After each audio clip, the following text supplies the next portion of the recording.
Hello everybody and welcome back to Mate Night, where we are reviewing films until someone invites us to the Cannes Film Festival. Dude, just do it, alright? I'm your host Jamie, and joining me as always is the elusive, the obtrusive. Very nice. And let's go with the intrusive. I think that's better than the one you practiced with me earlier. It's Fred. Hey, hello everyone. Today we are reviewing the latest video game movie, a Minecraft movie starring Jason Momoa, Jack Black and Sebastian Hansen. On a budget of $150 million, it has grossed $300 million globally despite lukewarm box office reviews. It has a score of 6.0 on IMDb, but 88% on the Popcornometer, which I practiced. Critics broadly are not fans, but was the movie any good? Are they We are right? here to find out. Fred and I, using the patented Mate Night system of cutting-edge statistical models, will score it out of 10 in 9 categories and take the that's average. not how it works. it's very rigorous. And that will tell us absolutely what the correct score is for this movie. What the score is. To get things kicked off, our first two scores, gut reaction. 100% subjective. Got that Did right. we actually enjoy this film? Films, to some extent, should be enjoyed a little bit, Yes. maybe, or at least it should be marked up a bit if it is enjoyed as well. Seems like a good thing.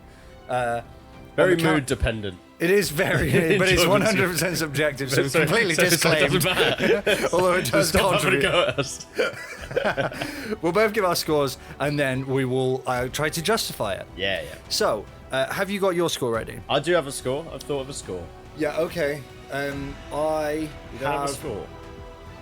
Yes. Good. Okay. It's your turn as well. To go first. I think so. Yeah, okay. All right, whenever you're ready then. All right. A Minecraft movie, a film about a few blocks and an adventure with Jack Black. Scored out of 10 to 1 decimal place. Jambo, 3, 2, 1. 5.9? 7.2. Yeah, okay. Yeah. Okay, yeah. 5.9. Surprisingly, it looked awful on trailers. Oh, right. I thought you were about to say it looked awful in the thing. And No. I was like, oh, I mean, I disagree. went in thinking this looked so rubbish. Yes. And I'm only just below mix, 6.0. 6 is 6 mix. is mix, as everyone knows. And I was like, I did really enjoy it. It was a mix. There were some really good things about it.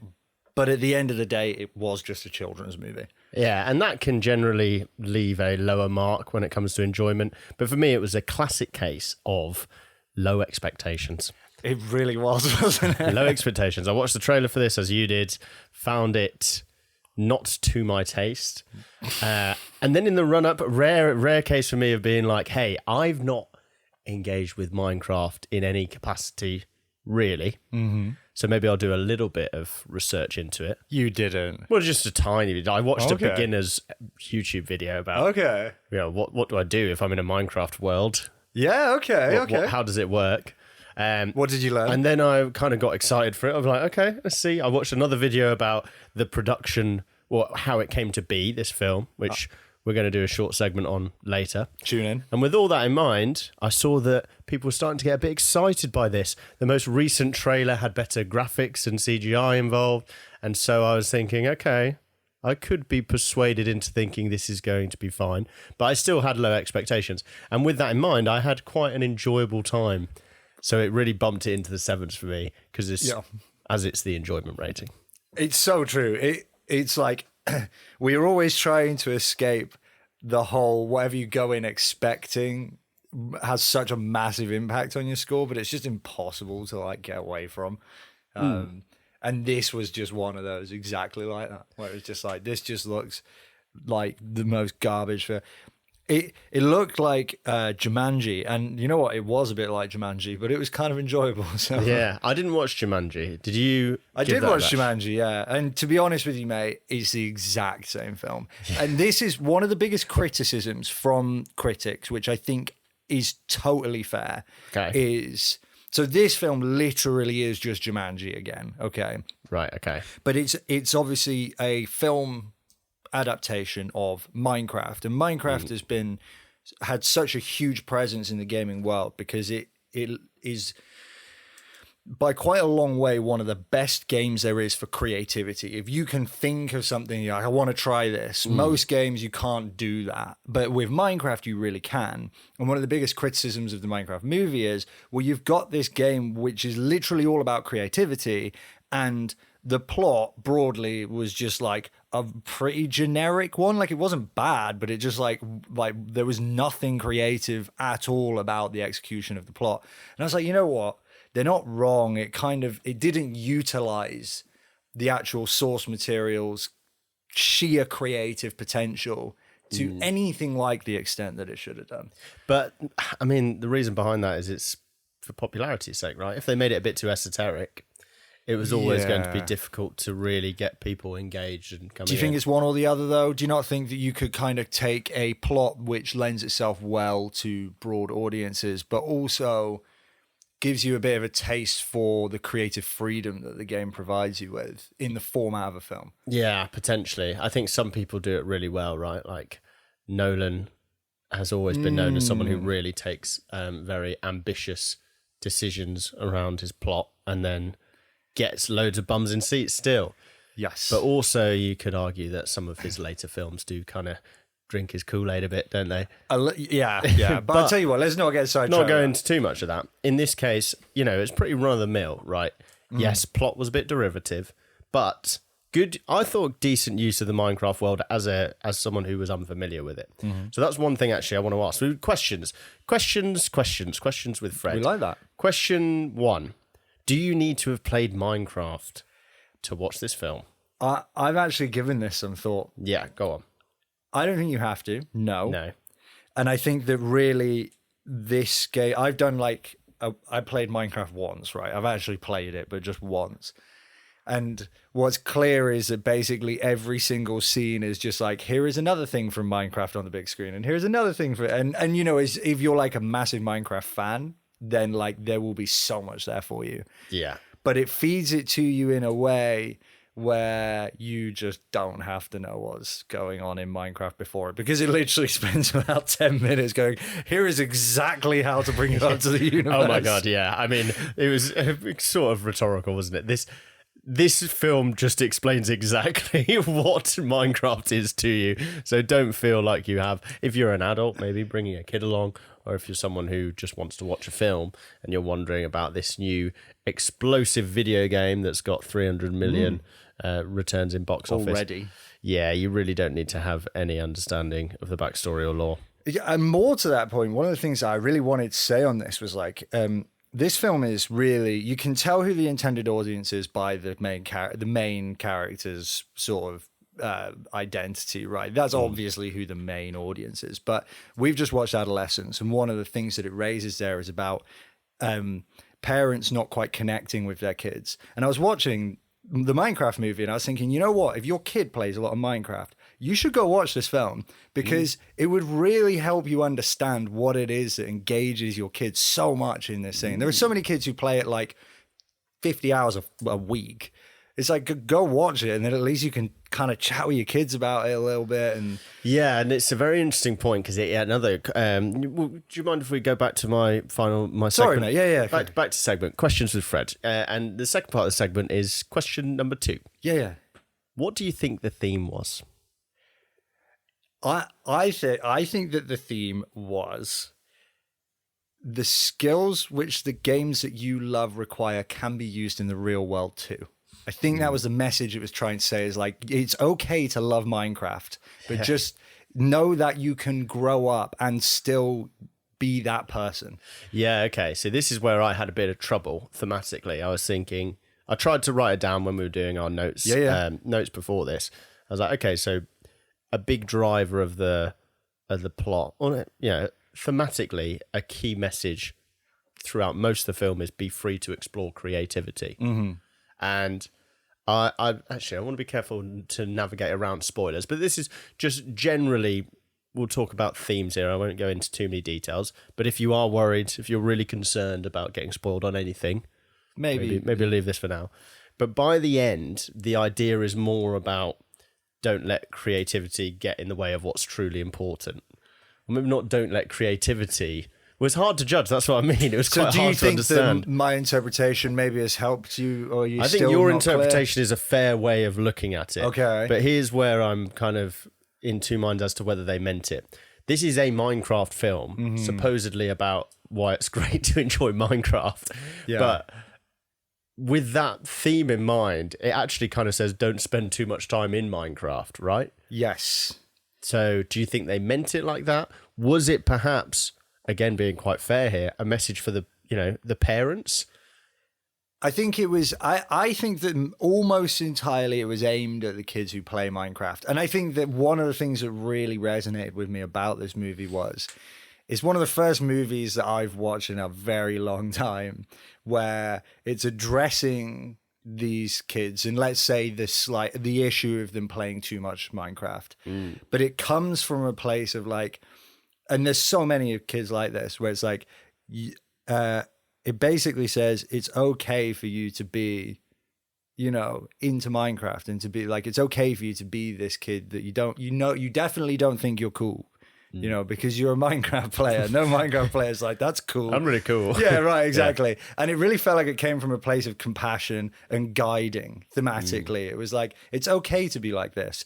This is how you can grow up whilst also staying true to yourself. And that was kind of the message that I took away. And I was like, that was given to them in a way that felt respectful rather than like, oh, I'm just going to condemn these kids for playing too much video games. It was like, no, I respect my audience and I'm going to be kind to them and I'm going to maybe offer them a solution at the end. Oh, okay, I like that. All right, we'll give them that. I think we can have a tick in the box there. Okay, so some other points. Yeah. What did you think of the comedy? Very hit and miss.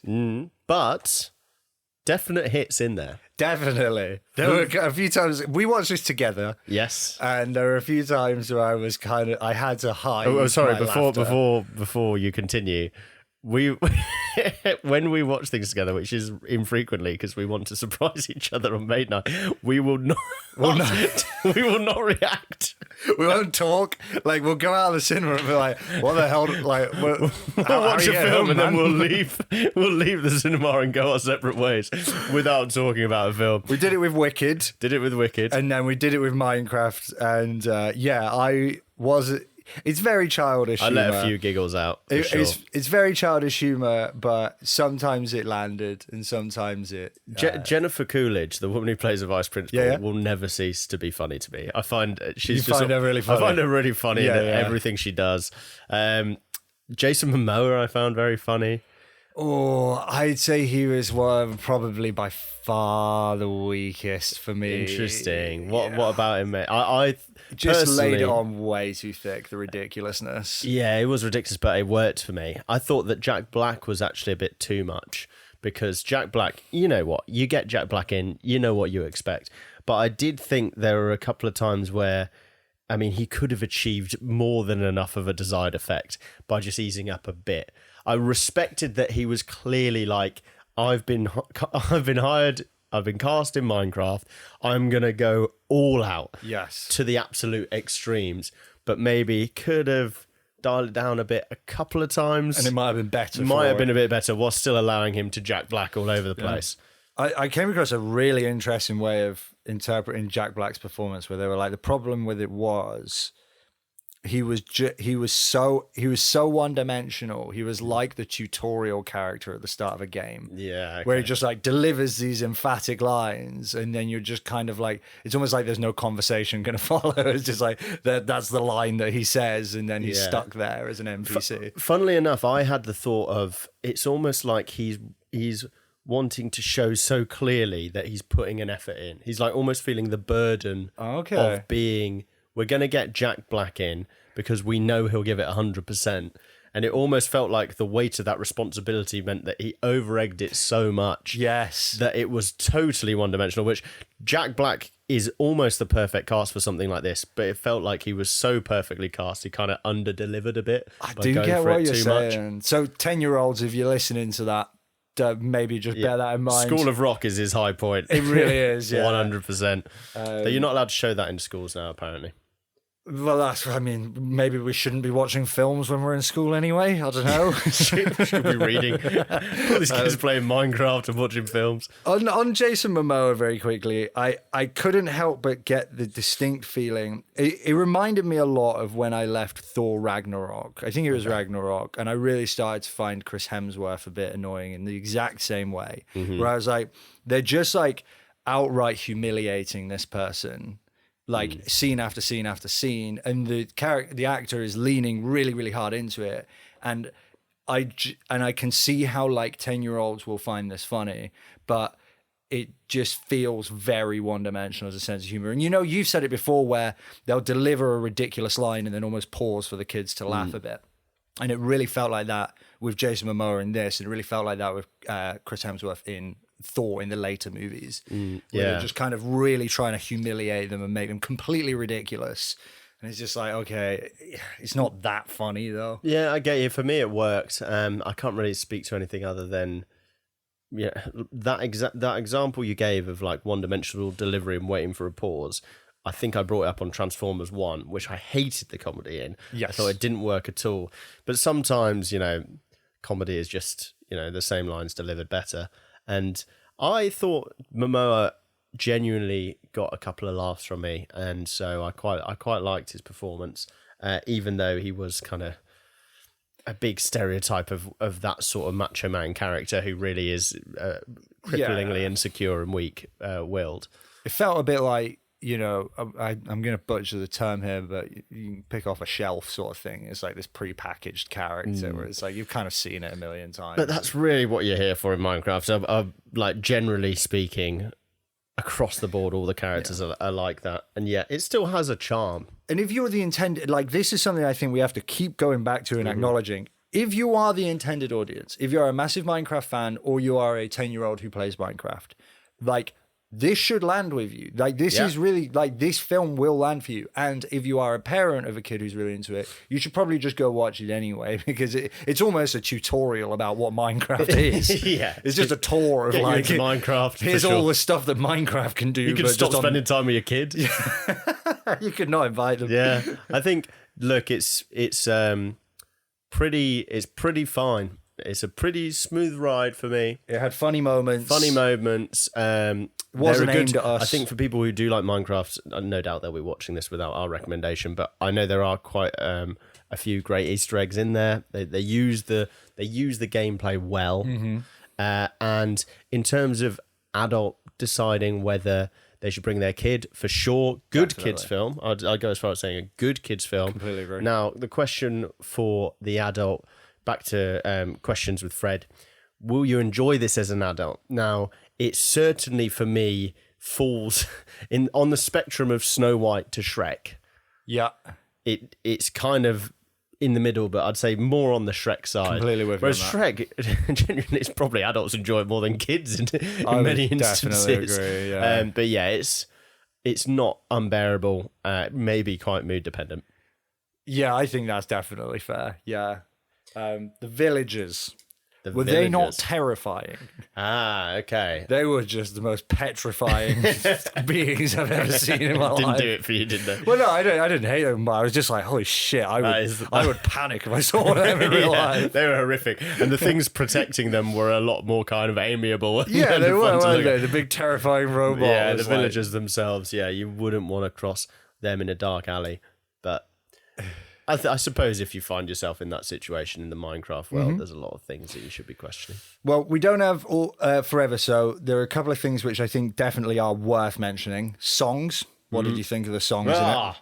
Really enjoyed. Okay. What did you think? Some hit, some miss. Was my thinking. Right. There was a song at a chicken shop which was just like, come on, this is fucking ridiculous. I loved it. What I would say is it started off strong and then just got more and more like. Are we just doing this because it's Jack Black? Like, why are we singing right now? I just thought, because I wasn't really enjoying Jack Black that much in this. I was like, it's been so one note, and then out of nowhere.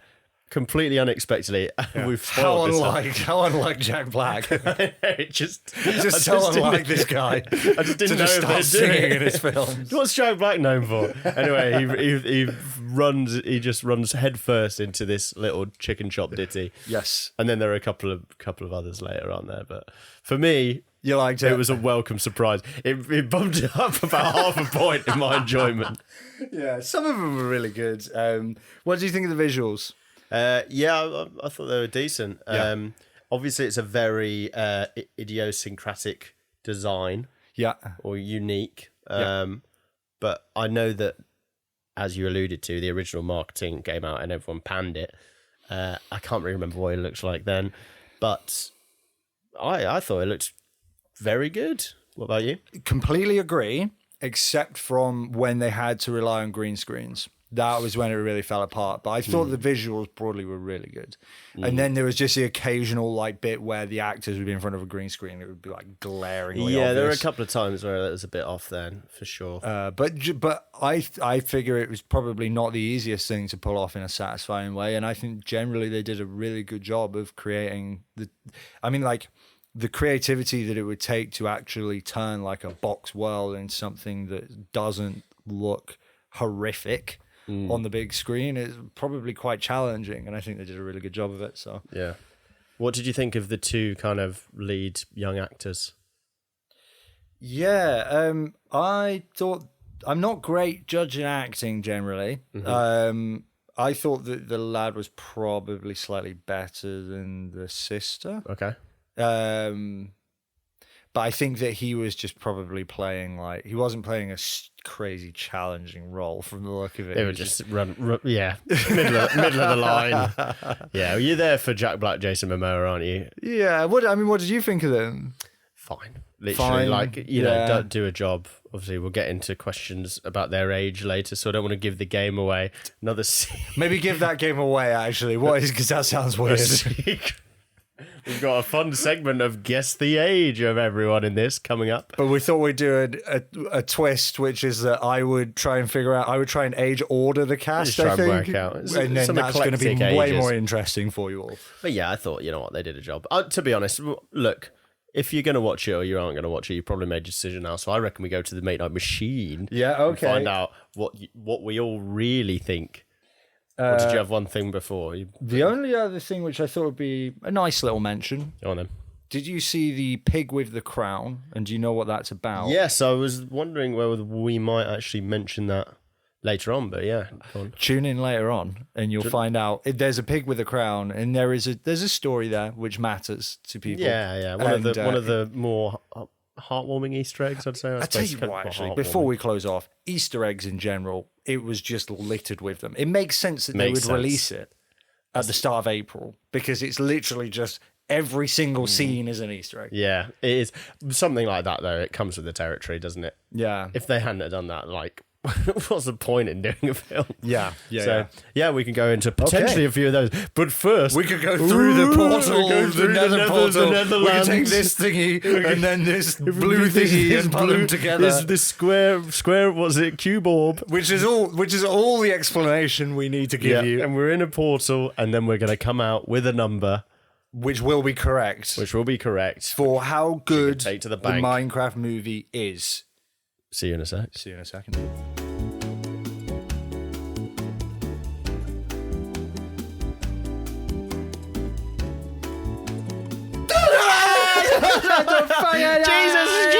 Jesus Christ! We're back from the nether. Jack Black is chasing me. Jack Black! Oh, well, we're back from the Mate Night Machine anyway. Yeah. Come down to earth very quickly. We figured out what the actual correct score real is for the scores, Minecraft movie using cutting-edge statistical models. Oh, yeah. Anything else that I need to say to Fred? Cutting edge. Yeah. Sorry, I was doodling. yes, very, very fine. Okay. Now I'm excited to hear. Yeah. What has the Mate Night Machine deemed it to be? So, Minecraft movie. Opening weekend got $300 million. So mad at that. But it's got a 6.0 on IMDb. But it's got 88% on the popcornometer. What? So Is this movie any good? Where do you stand? Once and for all, the answer to the question is 6.23. Ooh, I'm surprised it made it in the sixes, actually. Yeah, so broadly what we said was that the plot, character, and dialogue were the weakest areas. And the performance, visuals, and sound were the things that kind of saved true. it. It did kind of balance out a bit, didn't it? And then it had a great impact. Which are not the metrics in our main I don't know what that means. It's just, the main night machine said it was 6.2. That's all that matters. Take it or leave it. Yeah, fair enough. Well, if you enjoyed that, don't forget to tune in on your favourite podcast platforms. We post reviews on YouTube, but we go much deeper into things on those platforms. Yeah, including this week, we're going to talk about a timeline of Minecraft, how it got made, and some other special segments. So tune in if you're interested. Thanks so much for listening. Don't forget to like and subscribe.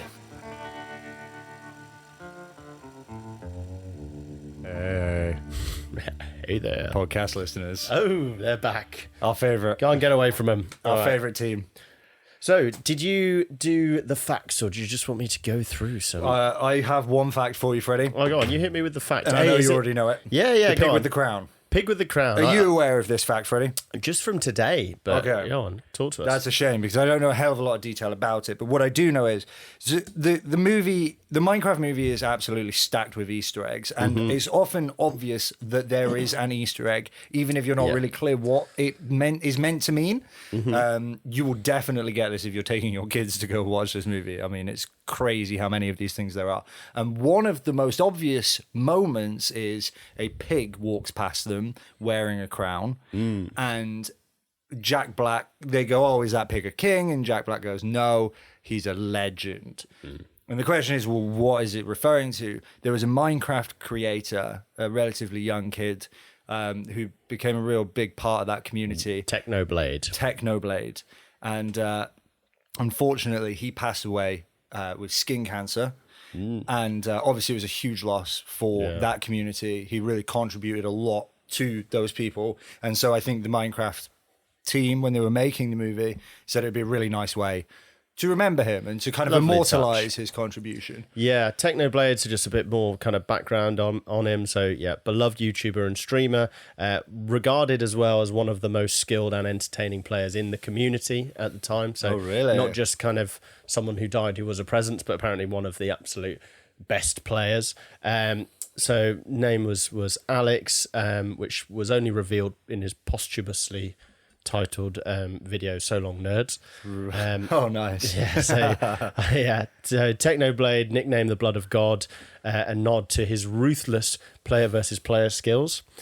Famous for player versus player mastery. He was also a central character in the Dream SMP, which was a popular survival multiplayer server filled with roleplay and storytelling, as well as some other things like the Potato War, which I think there's definitely a rich lore with this guy. And his crown-wearing pig avatar was synonymous with him, one of the most famous and recognizable avatars in the game. And then, finally in 2021, he revealed he had been diagnosed with cancer. And during his treatment, he continued to make videos, to update fans, and finally passed away in June 2022 at just the age of 23, which is devastating, absolutely horrific. But he said, took it like an absolute champ by all accounts, like stoic attitude. Farewell message read by his father was in So Long Nerds, emotional, funny, humble, and it cemented his legacy as a legend. So a really, really nice nod to him there. It's lovely, isn't it? And I do think that it does. For me, the Minecraft movie did feel like the writing came from a place of compassion. You know what I mean? I really felt like, whether you liked it or didn't like it, they clearly had a lot of respect for the source material and they had a lot of respect for the fans of the Minecraft franchise. And I think that was just one of the ways that manifested. Yeah, for sure. And I think that was, definitely the most noticeable. I knew immediately when it happened. I was like, oh, okay, there's some Easter egg here that I'm interested to learn a bit more about. So it's good that they gave it they made it quite obvious, because I imagine their thought process was, let's get more people to read and learn about this guy's story. And it's worked. Look, all of our listeners that huge community of listeners now On know. Spotify as well, just the Spotify Just audience. Spotify. Hi, Rachel. Rachel now knows. So yeah, well But yeah, done. no, I mean that's a really nice, touching way to immortalize him, and awesome. Yeah. So you got anything else? What you got? So what else do I have? The story behind how Minecraft was created. A long and arduous affair that many people aren't as familiar with, and me, I am familiar. Did you research? I did. No, I watched a video, but I will say, Counts. very, very interesting. So I'll go back to the beginning. So we've got 2011. Minecraft is developed by Marcus Notch Persson. Apologies for mispronunciation if that's the case. How familiar are you with Minecraft, by the way? Is it something you've played much? Or, have you played? You're a bit of a gamer. I am a bit of a gamer. I never got super into Minecraft, but I played a bit of it, and I played a game called Terraria, which is effectively like a 2D version of the exact same concept. So a lot of the mechanics in it are very, very similar. And so I was able to kind of connect with Minecraft to some extent, but not nearly as much. Like most of the Easter eggs went completely over my head. Would you say it's kind of so popular? I mean, just talk about popularity of it. So it became it's the best-selling video game of all time. Like Really? yeah, and wow. I don't know if you say ironically, coincidentally enough, 300 million copies were sold. Oh, actually, this is as of October 2023, but I just found it interesting. That is a crazy coincidence. But then it turns out it was of October 2023. So. For those listening, opening weekend, box office, Minecraft movie was also 300 million, which is just a crazy coincidence with the fact that in October 2024... This is just a random...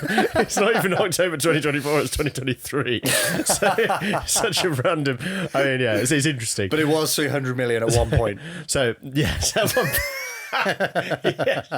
So yeah, the box office for Minecraft was 300 million, which just so happens to be a number. Anyway, kind of early on, it became popular very quickly, and by February 2014, they were already in the works for. We're going to create a film. Now, Notch had created Mojang Studios, so that kind of became what Minecraft was kind of born out of. It's represented Minecraft. Yeah, I believe they are kind of like the producers in a way of the game. So they are quite involved in the title. It's like a Mojang Studios production, isn't it? It says that when you every time you fire at Minecraft, you will get the Mojang logo. And it had this in the film as well. In the exact same way, yeah. And I believe Mojang was purchased by Google. Right, I didn't know Or that. was it Microsoft? But one of them.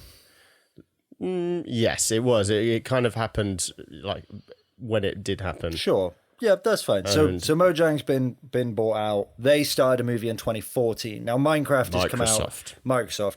Minecraft movie came out in 2025, which is 11 years after they first decided. Big time. So Mojang announced a partnership with Warner Brothers. Yep. Okay. Read it as Brothers to develop the Minecraft film. Now that was February 2014. By October, the director Sean Levy was appointed, but he departed. Where do we know? We've done a Sean Levy film, haven't we? Have we? Do you want to check the records? I feel like I've seen Sean Levy's name. Was he not like Deadpool and Wolverine? It wasn't. God, how wild is that? I literally said in the first half of this episode, Lorne Chevy. It was just like Deadpool and Wolverine. It caters to a very specific audience with a clear demand, but it's probably not going to be remembered outside of that community. But Sean Levy was, he was appointed director but departed. So that's what I mean. It's a tumultuous affair to get this movie made. So by the end of the year that it was announced that it was going to be with Warner Bros., the director was already off due to creative differences. Okay. July 2015, another director was tapped to be on board. That being Rob McElhenney. Okay. Who you may know, it's looking like you don't, from the acquisition of Wrexham Football Club and It's Always Sunny in Philadelphia. What is his involvement in Always Sunny?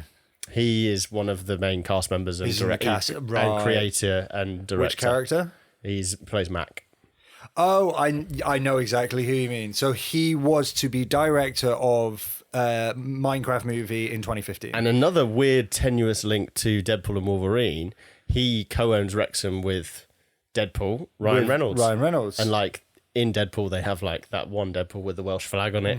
Yeah. Got it shoehorned in. Yeah. Which I'm only really realising now because of the Sean Levy connection. But There you go. very interesting. So he took over as director with a tentative release date set of May 24th, 2019, which 4 years. mad to think Wow. now. You can't. Sometimes you look at 2019 and think that wasn't that long ago, and then you realise, oh yeah, 6 years ago. It was closer to 2015 than it is to us right now. That's mad, isn't it?